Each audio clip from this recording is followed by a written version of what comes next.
નમસ્કાર વિદ્યાર્થી મિત્રો, all in one study digital YouTube ચેનલમાં દરેક વિદ્યાર્થી મિત્રોનું હાર્દિક સ્વાગત છે.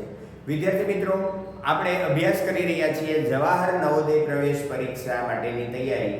તો જવાહર નવોદય પ્રવેશ પરીક્ષાની અંદર નવા સિલેબસની અંદર આપણને ખબર છે કે પૂર્ણાંક સંખ્યાઓ અને તેના પરની મૂળભૂત ક્રિયાઓ માટેના દાખલાઓ ફરજિયાત પૂછાવાના છે અને એના માટેની તૈયારી માટે આપણે આગળના વિડીયોની અંદર કેટલાક પ્રશ્નો જોયા હતા. તો વધારે સમય ન લેતા આગળના પ્રશ્નોની અંદર આપણે જોઈએ કે પૂર્ણ સંખ્યા પરની ચાર મૂળભૂત ક્રિયાઓ કરવી છે. ત્યારે આપણી પાસે રકમ આપેલી છે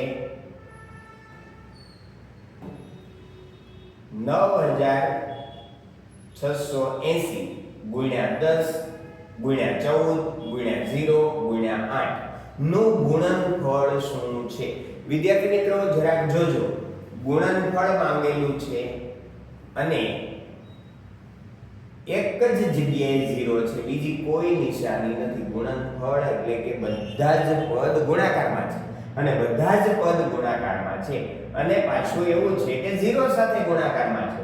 એટલે કોઈ પણ પદ હોય એ 0 સાથે જ્યારે ગુણાકારમાં આવે છે ત્યારે જવાબ આપણો થાય છે 0 એટલે કે 0. વિદ્યાર્થી મિત્રો, આપણો જવાબ થશે ડી.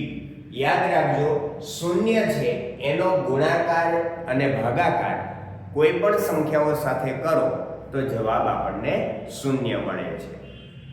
આગળના પ્રશ્નની અંદર જોઈએ આપણને રકમ આપવામાં આવી છે 600 + 80 / 2 - 10 × 8. આને સાદુરૂપ આપતા શું જવાબ આવશે? કેટલો જવાબ આવશે? તો વિદ્યાર્થી મિત્રો, જરા ધ્યાનથી સમજી લેજો. પહેલામાં પહેલી ક્રિયા આખો કાઉન્સ જ છે, બીજું કઈ છે નહીં એની સાથે. તો ભાગાકારની ક્રિયા પહેલા થશે. ભાગાકારની ક્રિયા પહેલા થશે તો ભાગાકાર ક્યાં છે? 80/2. હવે 80/2 એટલે આપણને ખબર હોવી જોઈએ કે 2 ચોક 8 એટલે 80 ને 2 વડે ભાગશો એટલે 40 થશે. પછીના સ્ટેપ પ્રમાણે 10 × 8. વિદ્યાર્થી મિત્રો, ભાગાકારના સ્ટેપ પછી આવે છે ગુણાકાર. ગુણાકારનું સ્ટેપ આપણી પાસે અહીંયા આપેલું છે. તો આના પદ છે એને આપણે બેઠે બેઠા એમના એમ લખી દઈશું. હવે ગુણાકાર કોનો થાય છે? તો કે 10 × 8 નો. હવે 10 × 8 કરીએ તો કેટલા થાય? 80. વિદ્યાર્થી મિત્રો, આ માઈનસ છે.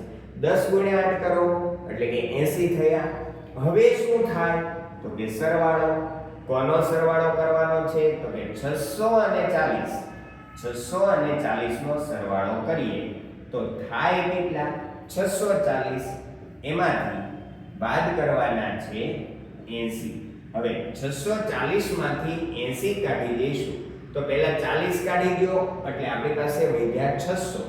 બીજા 40 કાઢો એટલે 600 માંથી 40 જશે એટલે 560.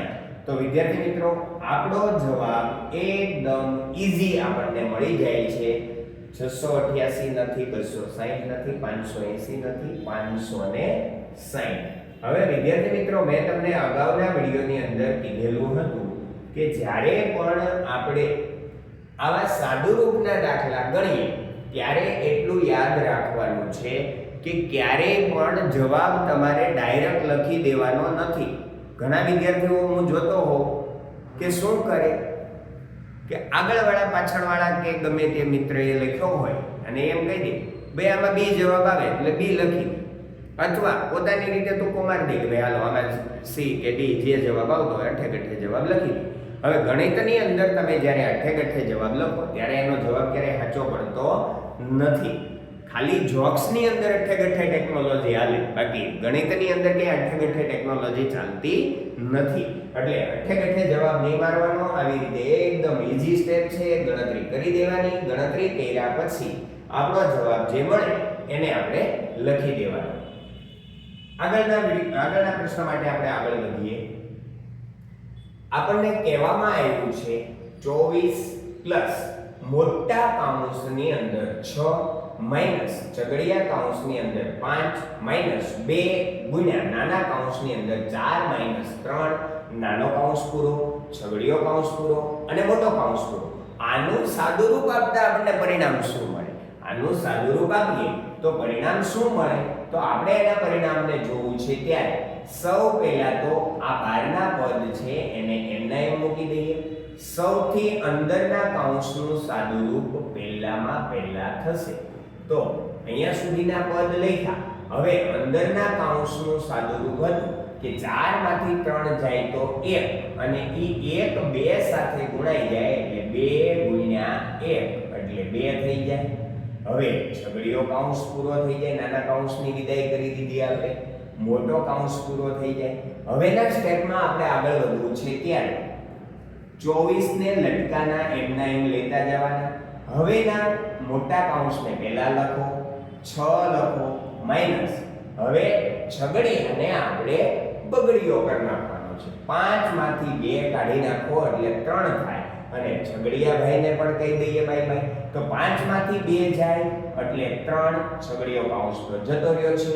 હવે ખાલી મોટા ભાઈ વધ્યા છે એટલે કે મોટો કૌંસ પૂરો કરી દઈએ. આગળ વધીએ 24 પ્લસ હવે મોટા કૌંસમાં શું છે તો કે 6 માંથી 3 જાય, 6 માંથી 3 જાય એટલે 3 વધે અને મોટા ભાઈ છે જાય છે આવજો. 6 માંથી 3 કાઢ્યા, 3 વધ્યા, મોટો કૌંસ છૂટો પડ્યો. આગળ વધીએ 24 + 3. હવે 24 + 3 એટલે આપણને ખબર પડે છે, સરવાળો તો આવડે છે. 24 ને 3 27, 22 નહીં, 23 નહીં, 24 નહીં અને આપણો જવાબ મળે છે ડબ્બો, મિસ્ટર ડબ્બો. એટલે કે ડી વિકલ્પ આપણો જવાબ છે. બરાબર વિદ્યાર્થી મિત્રો, એકદમ ઈઝી સ્ટેપ છે, સમજતા રહેશો એટલે સરળતાથી આપણને જવાબ મેળવતા આવડી જશે. નવા પ્રશ્નમાં આપણે આગળ વધીએ. પ્રશ્ન આપ્યો છે 101 ગુણ્યા 0 ગુણ્યા 11 બરાબર છે. હા બરાબર છે વિદ્યાર્થી મિત્રો, તમને ફટાફટ લાઈટ થવી જોઈએ. શું છે તો કે ગુણાકાર છે. ગુણાકાર છે કોની સાથે છે તો કે લાડવા સાથે છે, 0 સાથે છે અને 0 સાથે ગુણાકાર છે એટલે આ આખા પદનો ગુણાકાર 0 થઈ જાય. તો આપણો વિકલ્પ સી ફાઇનલ જવાબમાં આવે છે. વિદ્યાર્થી મિત્રો 0 છે ને એને તમે એક રખડું વિદ્યાર્થી સાથે સરખાવી શકો. જો રખડું વિદ્યાર્થી સાથે જોડાઈ જાય, હોશિયાર વિદ્યાર્થી અને રખડું વિદ્યાર્થી, 0 એટલે રખડું વિદ્યાર્થી, એની સાથે હોશિયાર વિદ્યાર્થી રહે તો એને પણ કેવો કરી દે 0. એટલે આપણે યાદ રાખવાનું છે, આપણે રખડું વિદ્યાર્થી હોય એની સાથે રખડવા મળીએ તો આપણે પણ રખડું થઈ જઈએ. એટલે યાદ રાખવાનું 0 છે, બહુ બધી સંખ્યાઓ હોય એની સાથે ગુણાકારમાં આવે તો ગુણાકારમાં આવે એટલે એ બધાને 0 કરી દે, એટલે કે ઠોઠ કરી દે. બરાબર. હવે આગળ વધીએ. આપણી પાસે રકમ આપી છે 500 + 60 ભાગ્યા 3 - 8 ગુણ્યા 5. આને સાદુરૂપ આપતા જવાબ કેટલો આવશે? હવે આ પદનું સાદુરૂપ આપણે આપવું છે ત્યારે પહેલા તો ભાગાકાર કરવો પડશે. ભાગાકાર ક્યાં કરવાનો છે તો કે 60 ભાગ્યા 3 નો કરવાનો છે. 60 ભાગ્યા 3 નો ભાગાકાર કરીએ તો અહીંયા 500 છે. 60 ભાગ્યા 3 એટલે આપણને ખબર પડી ગઈ કે 20 તેરી 60 થાય એટલે ન્યા જવાબ આપણો થાય છે 20. એટલે 20 ને લખી દઈએ. બાકીના બધા પદ હતા એના એમના એમ આપણે લખી દીધા છે. આગળના પદ માટે આવી જઈએ. આગળના પદ માટે આપણી પાસે આવે છે ગુણાકાર, કેમ કે ભાગાકાર જાય ગુણાકાર આવે. ગુણાકારમાં તો કે ગુણાકાર અહીંયા થાય છે છેલ્લા પદમાં, એટલે બાકીના પદ તો આપણા એમના એમ છે. 8 પંચા 40, અહીંયા મૂકી દઈએ -40. તો વિદ્યાર્થી મિત્રો હવે શું થાય તો કે સરવાળો. સરવાળો કોનો થાય તો કે પહેલા બે જ આપ્યા છે પ્લસ વાળા 500 અને 20, એટલે કે 520 માંથી 40 ને બાદ કરી દેવાના છે. તો 520 માંથી 40 કાઢવાના. તો આના બે ભાગ પાડી દે 20 20. હાલો 500 માંથી 20 ગયા 500 વધ્યા. 500 માંથી હજી 20 કાઢ નાખો એટલે કે 480. આપણી પાસે જવાબ મળી જાય છે 480. એ જવાબ થશે. બરાબર છે વિદ્યાર્થી મિત્રો? ખાસ ધ્યાન રાખજો, આવા સ્ટેપમાં ડાયરેક્ટ જવાબ નહીં, નહીં અને નહીં. માત્ર અને માત્ર સ્ટેપ બાય સ્ટેપ ભાગાકાર, ગુણાકાર, સરવાળો, બાદબાકી અને આવી ગયો જવાબ.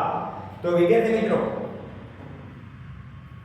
આ ચેપ્ટરના હજુ પણ કેટલાક દાખલાઓ આપણે ગણવા છે, જેથી કરી અને તમને પરીક્ષાની અંદર આવા દાખલાઓ એકદમ સરળતાથી સાદુરૂપ આપતા આવડી જાય. તો નવા વિડીયોની અંદર ફરી વખત આપણે મળીશું. એમાં ગણિતના હજી પણ કેટલાક દાખલાઓ છે એ આપણે આ પ્રકારના ગણવા છે. ત્યારે દરેક વિદ્યાર્થી મિત્રોને જય શ્રી કૃષ્ણ.